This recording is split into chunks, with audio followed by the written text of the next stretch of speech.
Friday, April 24th, episode 5 of The Drop in the house. We have a very, very special guest with us today. Before we get to her, MK, we are in the 5th week of this program. How are we doing? 5th week. Oh boy.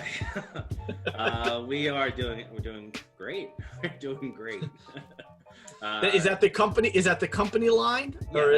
Yeah, that's our quarantine slogan. We are doing great. we are doing great. No Good. matter what, we're doing great. So that's it, really. We're just hanging in there, same stuff as usual, not leaving the house, and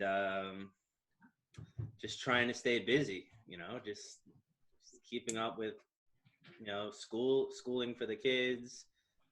Jess has been making a lot of masks lately. She's going to make a bunch this weekend too for people at the kids' school, and just staying busy, but everything's great. How about with you? Everything's great. Well, first I tried to match your intellectual look. I could see that. I dug out the non-prescription fashion glasses. Very fashionable. Very fashionable, but they're not staying on. I just wanted to see if I could match you, but I'm going to take these off because they actually annoy the crap out of me. So very intellectual. I'm putting them off. Can we just at least talk about last night? Last night was and the epic. quarantine, the Kunz quarantine Kahoot. Holy cow! Let's just. I'm calling it the comeback. That's the official. It's officially called the comeback. Yeah, it was the comeback. If you're not familiar with Kunz Quarantine Kahoot, it's a game that I do on my school Instagram basically twice a week, and I throw up 12 questions at 7:50 at night. And we get about 10 people per night to play, and Tom has gone 4 in a row now. But last night was an epic comeback. Yes, last night it was the Cardiac Kids, aka Hit Squad. It was Skylar and myself, and we had Riley with us this time helping out, and it was cartoons every week it's topic. Based on some type of art topic, and last night was cartoons, and there was some difficult ones in there. I think you won with 6 out of 12 right, so that says a lot about the quality of the question. Yes, there was, but we got knocked off the podium at one point, and we were in 4th place with like 2 questions to go.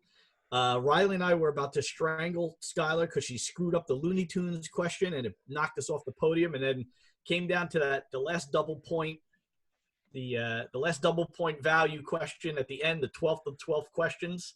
And we somehow, by the grace of God, pulled it out. And we didn't even know we were going to be in there until the final picture showed on the screen. And I lost it. Emma in first place it is! Hit Squad! What a comeback! Oh my goodness! What a comeback! What a great game! What a quarantine! Whoa, baby! Join us! I lost it when I saw that. I was screaming, and my phone started shaking. It was really, with the lack of sports and sports entertainment right now, I feel like the Kahoot has taken the place. It's like the Super Bowl has been. It's like the Super Bowl, but twice a week, which is great. Yes, you don't have the same viewership and the same sponsor ads, but I tell you, it's the highlight of the week. It is. Other than this is second to this. So that was fun. We had a lot of fun last night with that. We have solved the mystery of the microphone. Apparently, my microphone, even though I got it 2 episodes ago, was not registered through the Zoom platform, so I wasn't using it. So hopefully, I hear less people asking me why I'm underwater this week. Yeah, you get a lot of flack each week on the way that you sound. I do. So finally, good thing MK and I, putz around with this thing during the week and test things out, because we were like, why does this still sound like this? And he said, why don't we try finding what the connection is here in Zoom? And sure enough, that's what it was. So thank God we got that squared away. Yeah. Lots of love this week for our program. It's really been nice getting so much good feedback from everybody about what we've been doing and how it's been reaching people and how excited and how much they look forward to it every week. It's really been nice. We got a great plug at the beginning of the week. Our superintendent mentioned us at live stream of the board meeting this week and had some really nice things to say about the program and how proud she is of what we're doing. So we really appreciate that. And then we found out we were picked up by the local media this week, and Long Island Herald.com did a whole little thing on us, which was also very nice. And then found out this morning, we made the district website, and they plugged us on the website. So it's great that the community is seeing that. And we get a lot of DMs on Instagram. We're trending what was right that? now. We are trending. We are trending. But we're also getting some nice commentary and nice feedback on Instagram, on our DMs, and in the emails. And it's nice that people are telling us that we're doing such a great thing and that they look forward to it. And although this week was kind of odd because my beard kind of took a little bit of the forefront, and I got some DMs about the condition of my beard, and people want to know if this is my quarantine beard, and I want to tell you, I've had a beard for years, and it's been bigger than this. This is not a quarantine beard by any means, but I do appreciate people complimenting my beard condition. But I want to thank the good folks at Layrite Grooming Products, because they're the ones who get me the beard oil that I like so much. I've been using it for so long, and I like that it's vanilla. It smells like vanilla. It's a big hit in my house. Almost smell it here. You can almost smell it there. Yes. Almost. Yes. In fact, it's a big hit with my youngest, my 8-year-old, every morning when I go to wake them up in the morning, and she likes to get a hug in the morning, so she'll stand up so that we're face to face while she's standing on the bed, and she gives me a big hug, and then the first thing she does is she takes a big whiff of my beard, and she's like, "Thanks, Dad, because I like to start my day smelling like milkshake." So that's a good thing. So thank you, Layrite, for keeping me connected with my kids. And then of course the topic amongst myself and my parents seems to be lately my hair, and how crazy it's getting, and why I keep wearing hats during the program. I'm itching to get a haircut, and it's not happening. I don't have that. I wish I had that problem. Yes, my father says the same thing. He wishes he had that same problem. But for people who may not know, when I was growing up, my mother was a hairdresser. So my hair is always a cause for concern with her.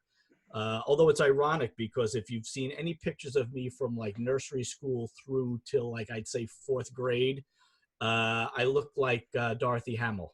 For some reason. So I don't know. I guess maybe that was the look in the 70s, Mom. I guess so, or maybe it was just easy enough to put a colander over my head and cut whatever was left. Yeah, that was the trend. You were in fashion back then.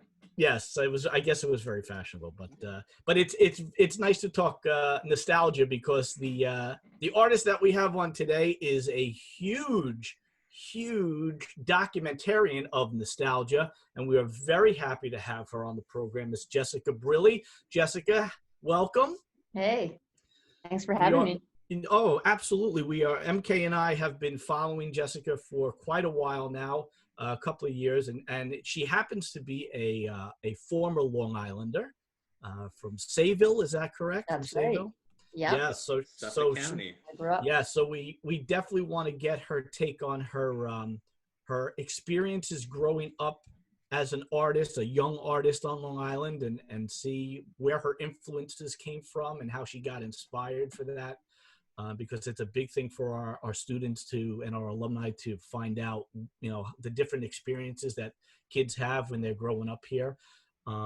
So Jess, if you want to, give us a little bit of your background and your school and how you came to, find this calling, that'd be great. Let us know. Yeah, I think a lot of people who are in the arts kind of were, it just kind of happened that way. It was the thing I was good at as a child. So, I got positive reinforcement for that, and I just kept going. And so let's say, so you're in high school, let's say. Now, where did you go to high school here on Long Island? Yeah, I went to Sayville High School.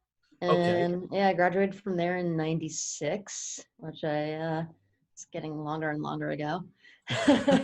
Now, when you're in high school, I mean, I think it's great for all of our kids to hear. When you're in high school, are you immediately attracted to the art classes? Like, is that your thing right off the bat? Yeah, I would say that's always been my thing, art and music. And as I got a little bit older, it kind of skewed more to art and less music. As much, I mean, I love music, but I'm just not as good as Were you a music singer performer. or singer or an Play a instrument? little guitar, you Okay. know, little things here and there, but I'm not really great at any instrument or singing for that matter. So, Okay. so So art now, is all. at what point in high school do you say, "Hey, you know what? This might really be a career option for me"? At what point does that light bulb go on for you? You know, I think I felt that way from an even younger age, even from elementary school. I thought I want to be an art teacher. That seems like a really great job, and you know, like it'll be fun. Could make art all the time, teach kids, Right. Right. and I mean, I guess I thought that would be a possibility through high school. And then when I went to college, I kind of didn't really know which way I was going to go. I did major in art at University of Rhode Island. And yeah, kind of, I didn't really know what I was going to do when I graduated. And then I kind of ended up being involved with graphic design. Um, so that was sort of the direction I took right out of college. And I Right. still do that. I still do graphic design work for Harvard University and art direction and stuff like that. And And now you're up in Quincy, Massachusetts, correct? correct. Hmm. Okay. So how far is that outside of the Boston area? It's a few miles south of Boston, and yeah, about 10 miles from the center of Boston. Oh, so it's pretty Yeah. close. I mean, Yeah, it's pretty close. It's sort of like, I don't know, maybe like Queens is to New York. you had said that you made the move to Massachusetts before you decided to then go for your graphic design certificate. Right, right. Well, I graduated from URI in 2000, and I think I was telling you guys I didn't really have a plan for exactly what I was going to do after. And Right. a friend of mine was leaving an apartment in Cambridge, Massachusetts, and he said, "Hey, you should take my spot." He was going to grad school, and the apartment was like $425 a month, 2 roommates, and I was like, "Sure, I'll do that." So I Yep. just at the end of the summer after I graduated from college, I moved up to Cambridge, and I've been in this area ever since. And pretty much, I think it was I moved there in September, and by end of September, I had a job at Harvard Business School designing their student newspaper. So I did Oh, that for the wow. first couple of years. I lived Yeah. up there, and it was a great job to have just out of school because I was working with other students, and it Yeah. was very Yeah. relaxed. Now, at what point does the transition to being more of a fine artist and saying to yourself, "Hey, you know what? I think I can make a living doing this." When does that actually happen for you? Yeah, I would say that was like I've been painting all this time, maybe not as regularly, when in the earlier 2000s, but I think in the later 2000s, I kind of got when I had an apartment that had space for painting. I got back into it, and I started painting. The subject matter I was interested in was sort of old technology. I don't know if you've seen any of my paintings that were like old radios and Yes. clocks and Yes. stuff like that. So I did Yeah. a series that I called Static, and did that for a while. Um, so yeah, I did the sort of painted the old technology, and I don't have you heard of the Jealous Curator? Her name's Danielle Crissa. She's a blogger. Yes. Yes. Yeah, I had sent I came across her blog and I was reading it, and I really felt like the artwork on there, I related to it, and um, I just happened to send her an email with a link to my work, just asking, "Are you jealous?" Because she's called the Jealous Curator, and it goes to show you that it's good to take chances like that, because she wrote back and she was like, "I love it," and she like the very next day she posted my work on her blog, and I started getting some recognition at that point. And maybe a year or two after that, I was invited to show at a gallery, which was in Boston, but had moved outside of Boston. So I had my first show at Walker Cunningham Fine Art, Okay. first solo show, and that was Wow. like 2014, maybe. I mean, I've Okay. been in group shows before that, and I had a solo show at URI, but this was like my first sort of real solo show. Wow. So I mean, it's interesting the way you say that, because I'm looking at who's listening in, and we have a couple of really also some powerhouse painters that are sitting in right now, and I know one in particular cold called Chuck Close when she was right out of college, and sent him her work, and sure enough, he was like, yeah, why don't you come to New York and we'll discuss your stuff. So, I mean, sometimes it's just taking that leap of faith, right? Yeah, you have to do it. You have to ask. You have to reach out. You put yourself out there. Yeah, we like to tell our students a lot that, there's really two things you need to make it as a professional artist, and it's guts and thick skin.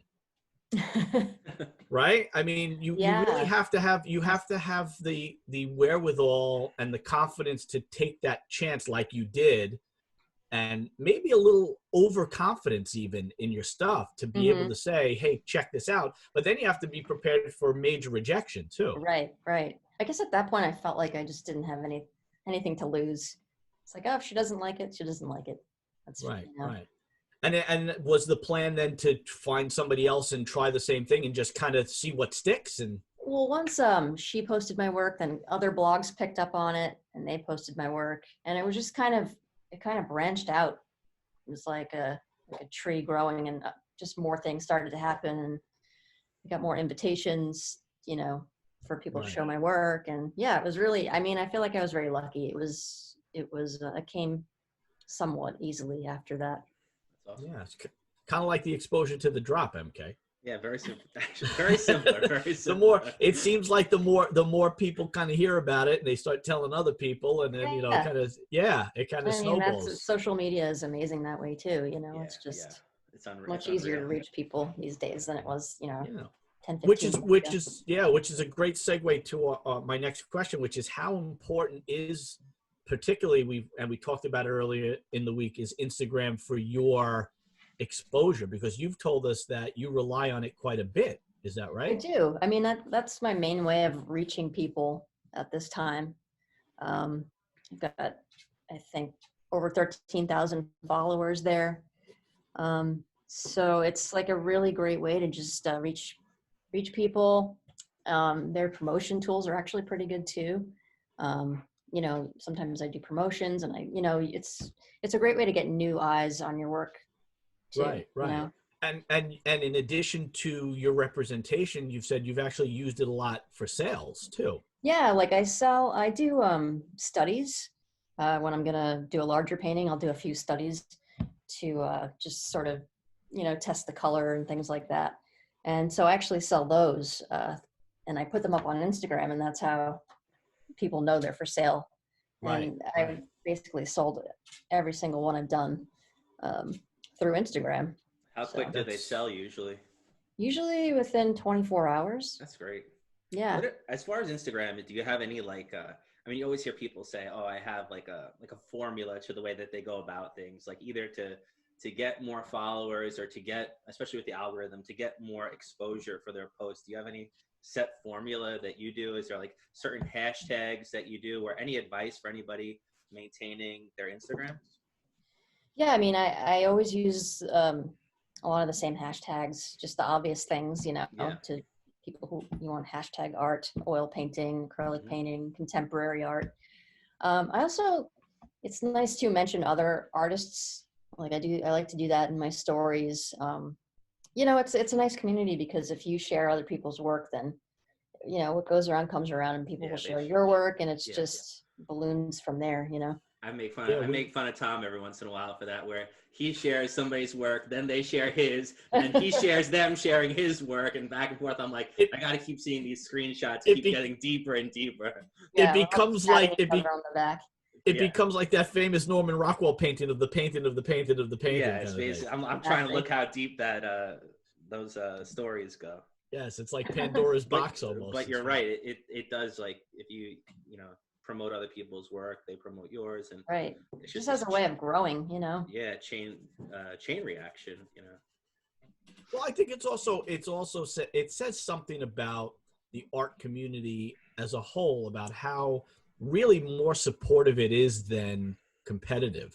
Like, everyone seems to think that everyone's fighting for the same 100 spots or whatever it is, or everyone's trying to get the same representation, and the galleries are only offering so many slots. But it seems like the more you get out there and see what's going on, especially through social media, is that they're really, everyone's kind of all pulling for each other. Like it's, hey, Yeah. you know, your stuff is really good. And like having other professional artists sitting in on our program to listen into what you have to say also speaks volumes about their interest in your work too. I think that that's a great thing.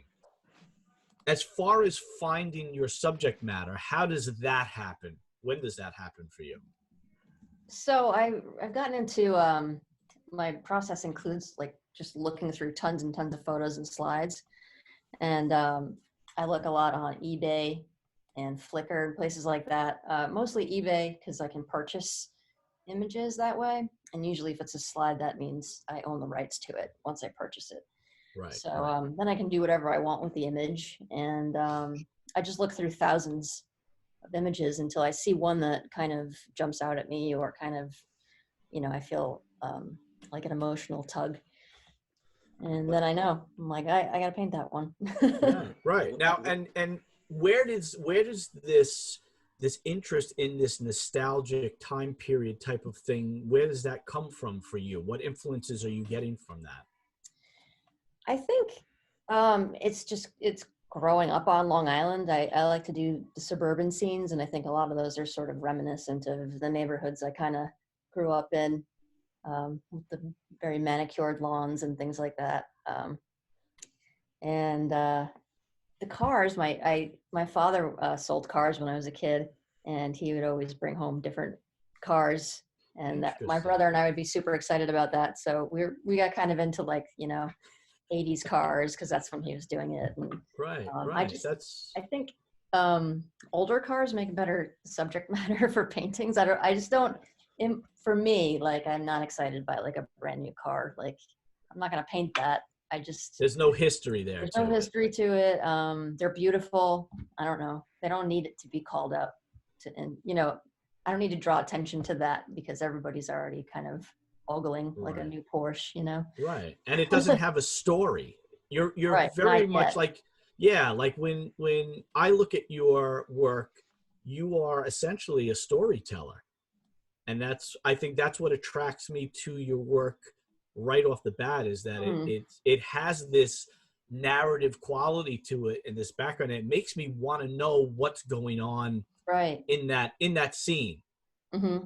Is that kind of what you're shooting for? Yeah, I think it is. And usually, like, in the images that I usually feel some sort of connection with the images that I choose, whether it's somehow mirroring a scene from my own childhood, or like it's reminding me of my grandparents' house. You know, there's some way that it connects to me personally. At least that's the way I feel about it. And yeah. Have you worked from any of your personal photos, like family photos? You have? Yeah, I have. Yeah. I got some nice photos from Palm Springs of my dad in the 60s sitting around a pool. So I did some of those. And yeah, I love, like, sometimes people will send me their family photos, and, you know, so they're great if they're, you know, I'll paint those. And it's fun because I'll subtract things, or, you know, I don't ever really add anything in, but I do take a lot of things out just to. So you do. Yeah, so you do change the compositions. I was just going to say that. What's the reasoning behind that? I think in a lot of old photographs, there's just a lot of things that are distracting. And they don't need to be there. They're not adding to the scene at all. So I tend to try to take those things out, you know, like telephone poles or things that are kind of a little bit of a distraction from the story I'm trying to tell, I guess. Yeah, it makes your work, I feel like, I think I know that you have that graphic design background. It has a much more graphic quality. And we always talk in graphic design about visual hierarchy, controlling the way the viewer's eye sees the page. And by, you know, taking out certain things, like you said, it creates focus in your piece, which is really nice. But the compositions on your work, I admire very much. They're very, very strong. You know, you can tell that's that you a big put a thing. lot of thought into, you know, how things are being placed on the picture plane, the weight, the balance of your pieces. Yeah, and we talk about that a lot with the kids at school too, is how composition is so important, and it shouldn't be overlooked. And, you know, kids just want to put everything in the middle of the page and call it a day, and they don't think about, you know, how you draw attention to things by leaving half of it off. Yeah. Right. or you know, Right. giving the viewer a personal interest and an investment into figuring it out for themselves. Like, don't give me everything. Mm-hmm. You know, And let me kind of figure some of it out and make the narrative part of my own story too, so that I feel more connected to. Exactly. Yeah. Another thing with our students nowadays, because they have access to so many images through you know, the internet, having them realize that their reference is their reference and it's not the end all and be all, and for them to realize that, like you said, that to leave things out, change things about the references is so Mm-hmm. important. I feel like they struggle with that, and I think, you know, hearing you say that you take things out and you make decisions from, you know, on what to Mm-hmm. include and what to take out is an important thing for them to hear. Yeah, I think it took me a long time to realize that I could do it that way too. Like I think a lot of, younger artists are kind of following rules like, oh, if this is a picture I'm doing, I have to do it exactly as it is, I have to, get it perfectly, I've got to include all the junk on the side and, no, you don't. Exactly. You can do it exactly how Right. you want to. Take it out, clean it up.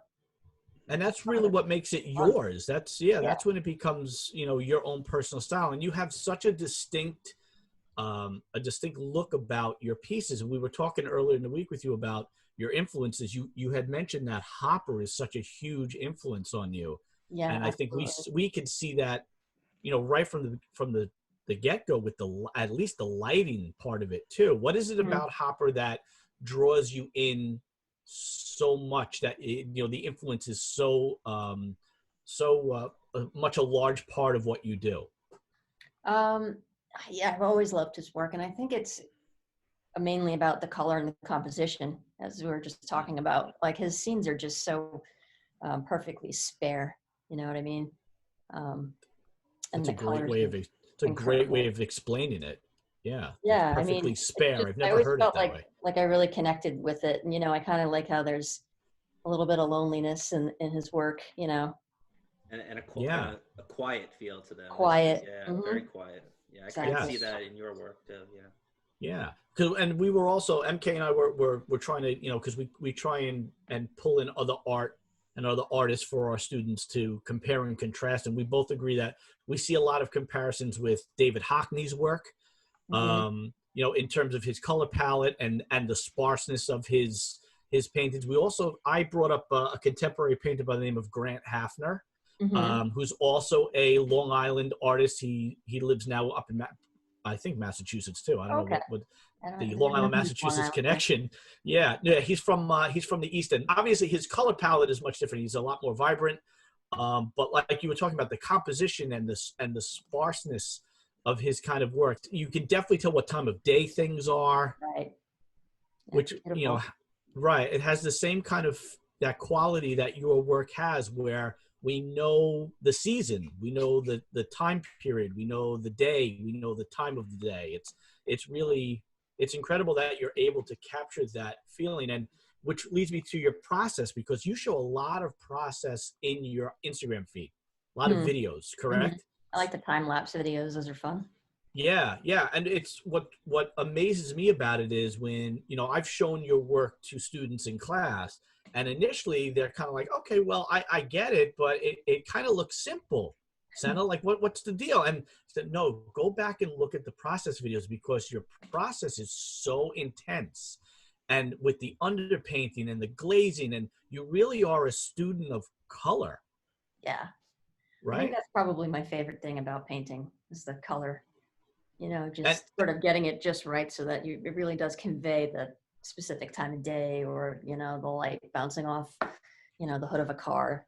It's like right. you pick the right color, you know, it's going to be communicated perfectly to the viewer. Your brain will just register that correctly. Right. Now, So, do you really spend a lot of time thinking about that first layer? Like, is that like so crucial, or can you kind of play around with it a little I bit? think with the first layer, no, you don't have to be as exact with that. Actually, something I started doing in the last 6 months is I used to paint exclusively with oils, and I got a little bit tired of how long that would take. I was always waiting. I have 4 or 5 paintings going at the same time, And I felt like I was spending a lot of time waiting for things to dry. And another artist friend of mine, her name is Holly Farrell. I knew that she did acrylic underpaintings in her work, and she would just pretty much do 95% of the painting in acrylic and then go back in with oils at the end and go over everything and get, fine tune the color, just do general fine tuning. And I started to do that so I could move a bit quicker, and it's been really great. So what percentage of your paintings are acrylic right now, would you say? Like how much time? Yeah, it depends on the painting, but like maybe 70%. Oh, okay. So I'll try to get as much done as I can with acrylic. And then I really like, I feel like the color is a bit more accurate for me when I mix it in oils. Okay. So that's how I kind of refine the colors. Right. At the end. Well, it's also, I think it's because part of the reasoning is because acrylic always tends to dry slightly darker than when you initially put it on. Right. So, I mean, do you find that that's a big issue when you're dealing with acrylic, is that you're not going to, you compensate for that by making it slightly lighter in the beginning? Right. Yeah. You get used to it, you do kind of learn to kind of edit for that when you're mixing colors, and you're like, oh, let me go a little bit lighter than that. It's going to be really dark once it dries.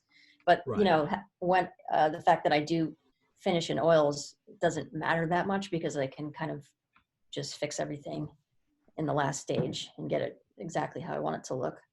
Yeah, and it's something that we have ingrained in our students a lot, is this process, and MK has really coined the whole thing by working broad to specific. General to specific. And it's a perfect example of how you work when we show the kids your videos, because you do a general wash over everything, whether it's going to have that color at the end or not. The whole thing gets that color. And then you start to slowly kind of tighten up, as you told us during the week, earlier in the week, that you get tighter and tighter as you go until the finished piece is almost like exact. Right. Yeah. That's what I'm trying for. Right. So, I mean, and is that how you've always painted, even in college, or was that something that took time to learn? I think it's taken time to learn, and my process has changed as I've matured. And I used to, having a studio that you can dedicate to your artwork kind of changes things a lot, because you can leave everything in there, let it dry, close the door, come back to it later. But when I didn't have a studio, I would paint in my living room or something like that, and I would have to clean it all up at the end of the day. So I would just do everything in one sitting. So that's why a lot of my earlier work is very loose, and because I just did it in one sitting. Right. So and you really, so environment and time factor are huge influencers on your work, essentially. Yeah. And what you can do. Yeah. How does that change over time for you? Like, now that you have the space, does it also change your scale too? Are you willing to go bigger, or you just don't have the interest to go bigger? I like painting large pieces, and I like to go as large as I can, but my studio can only accommodate like maybe something that's 65 to 70 inches wide. I did a commission like maybe a year and a half ago, and I couldn't get the canvas up the stairs to my studio. So I ended up having to paint the whole thing in my dining room. Oh, wow. So the dining room was my studio for like 3 months. Wow. But that one's on my website. It's a piece I did in 2018. It's called Joanne. And that was for a client in California. And, I really wanted to do the piece. So it kind of transformed the house for a while. Yeah, I can imagine that. Now, does the market dictate certain aspects of what you do, like size-wise or scale or materials or things like that? Or are you making what you want to make and then hope that people are interested in doing that? How does that work for you? I think I do a little bit of both. I mean, I'd love to say that I just make what I want to make, but sometimes I think it's I'm kind of painting something that I know I like it, but I also know other people are going to like it too. Right. Like occasionally I want to paint something and I'm like, nobody's going to buy that, but I want to do it anyway. It's because that's like what I actually really want to be painting. So you do, Right. I mean, if you're kind of making a living with art, you kind of have to, weigh that and compromise a little bit. Maybe find a middle ground. But yeah, I mean, I hate to say it, but unfortunately, yeah, sometimes you do sort of compromise a little bit. Right. But at the same time, you are producing subject matter that really is universal, Mm-hmm. and it's understood worldwide. And I think that MK and I, that's why we were so excited to get you on the program, is because the underlying theme of all of these episodes has been connection and keeping people connected. And Right. keeping people connected through creativity and through the arts. And when we look at your work, you're documenting experiences that everyone can relate to, even if they're so American. They're so American. They are. For us. I mean, for Tom and I and many of the people that are listening now, and you, Long Islanders, it's very easy to connect. I mean, I think, like, especially people our age, like we've grown up with the photos and the digital age. We've all sat down and gone through our parents' photos that they have in boxes, and we've seen these photos that you're painting.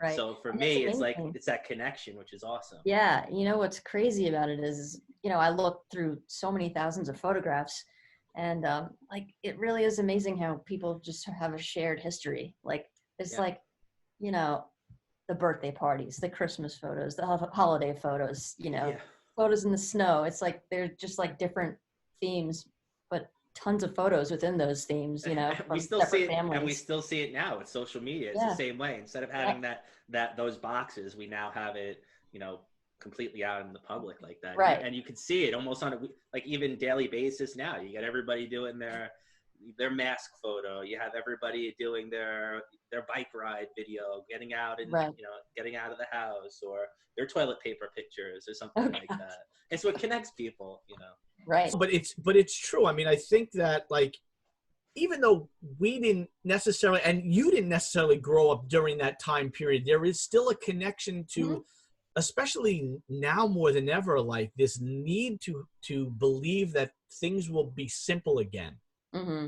Like things will be, easier again, even though, my parents, we were talking about it the other day, they were very excited to come on the program today and listen in. And my father was like, does she realize that the 60s were one of the most tumultuous times ever? We had this one get assassinated and this one get assassinated, and the Cuban Missile Crisis, and we thought we were going to all get blown up.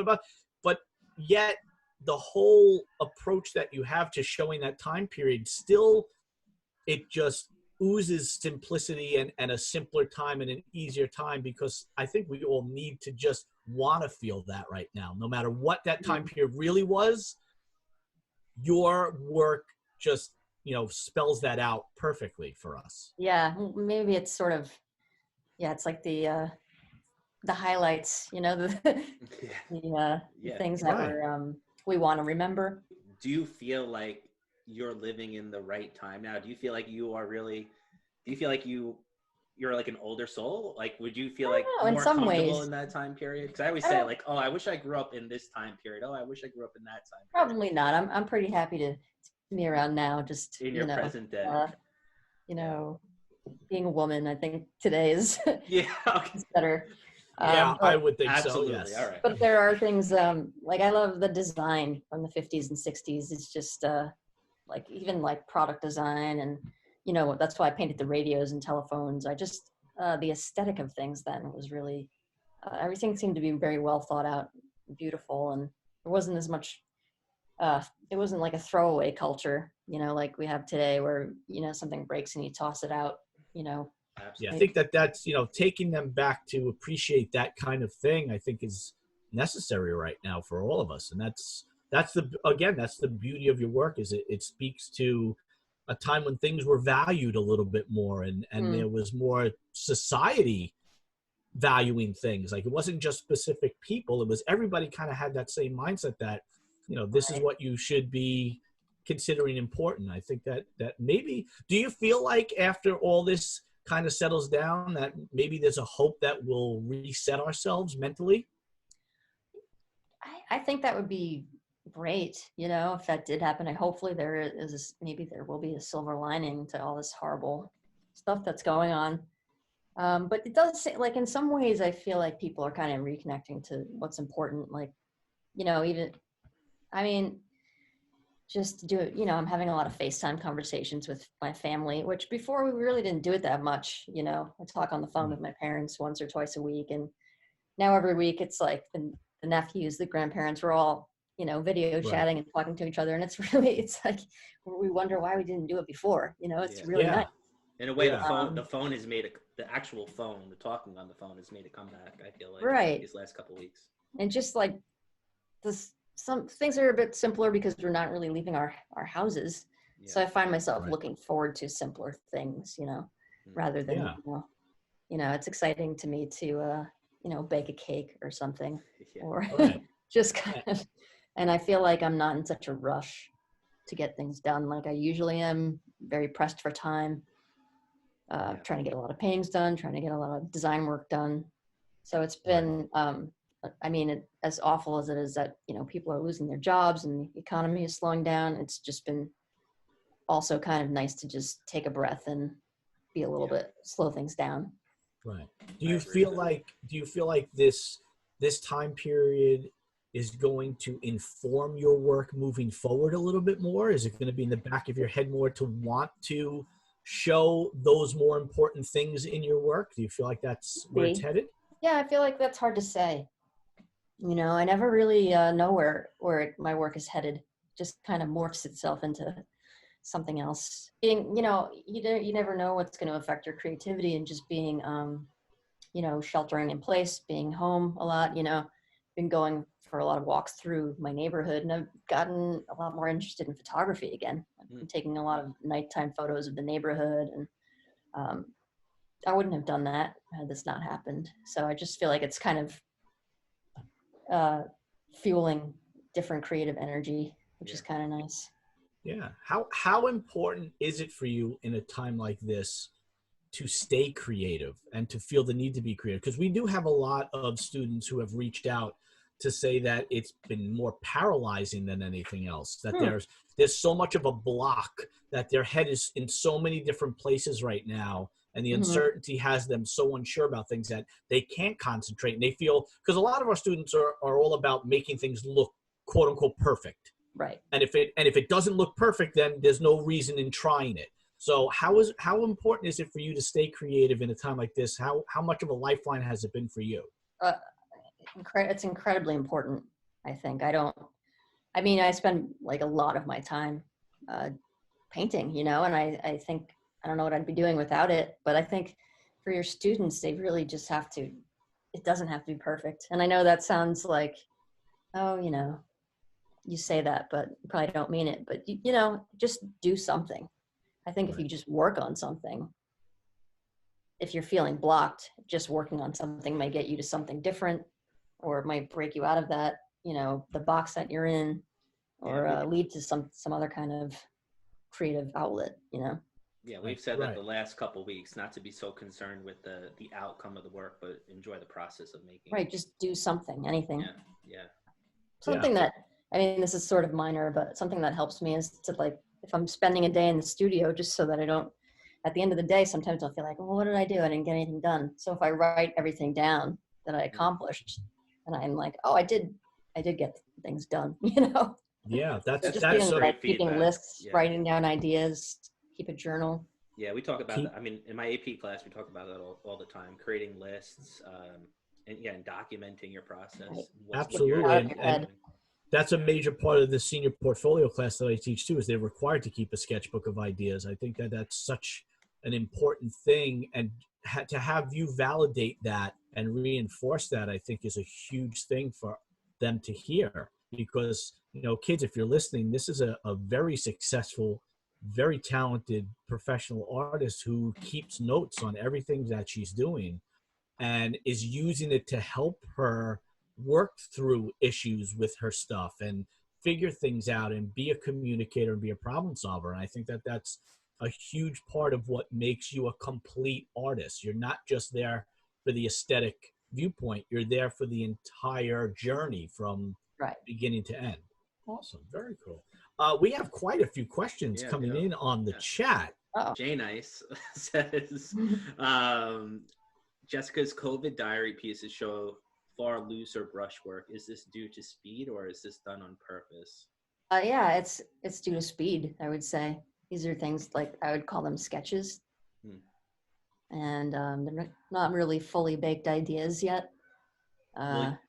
Will you build off of those I may. diary pieces? Yeah. Yeah, I'm still thinking about it because it's pretty different from what I've been doing. So yeah, I'm thinking about it. Kind of using some of the photography I've been taking around my neighborhood. Excellent.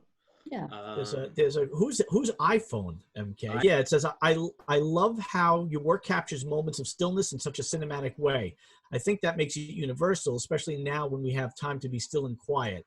Beautiful work and the colors are just right. Do you need to create a certain environment in your studio to mimic the focus and stillness of your work? I would like to say that I try to keep it pretty neat, but it can be in a various degrees of a mess a lot of the time. I think that's a challenge for a lot of us is keeping an organized studio. Yes. Because Tom is very neat and organized. Right. Yeah. I don't know about you guys, but when I'm actually like painting and like sort of in the throes of it, like I won't put the caps back on things, and it's really, I have some bad habits like that. So some of my paint dries out, but, so I would say like, I like it when my studio is clean. And I think that it does help, with the process, but I'd like to do better at, keeping it neat and organized, and because it keeps you in a better mental state. Oh, the iPhone is our alumni Sammy Ratner. She said she had some technical difficulties. Can we open up Sammy's iPhone, the iPhone audio? Because I know she's a big fan of your style. I just want to say if she wants to say a couple of things. Can you open her up? Yep, Sammy, you're on. Sammy. Oh, hi. Hi, Sammy. How are you? Oh, I'm good. Couldn't get it to work on my computer, but here I am. That's okay. I'm glad you logged on. Anything you want to say to Jess? Oh, I'm a big fan of your work.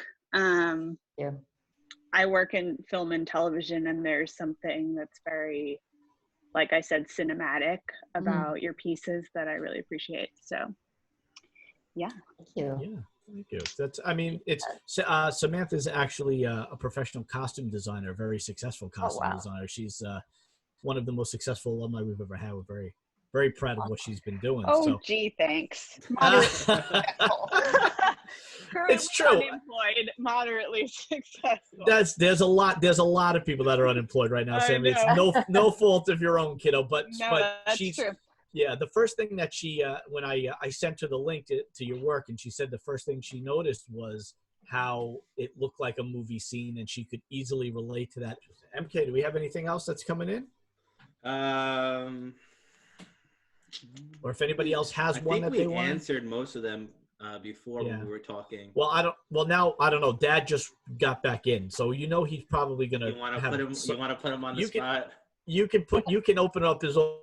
Because I know he's gunning for a third co-host position. Yeah, he is. All right. Mr. Sena? The past 4 episodes. Yeah, let me get him on. Get him on. Let's see. Anything Mr. Sena, you're on. They were thrilled because she didn't know what she was making for supper. She must be on the phone. Is my mother on the phone? Are you on the phone? We're doing okay. I'll log them off. She has no idea.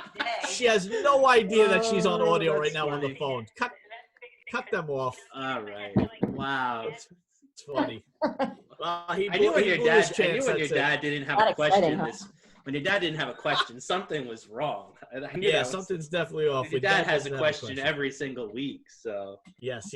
Ali, you're right. This is amazing that we've had that. Hopefully that stays in post production because I want to end them on that one.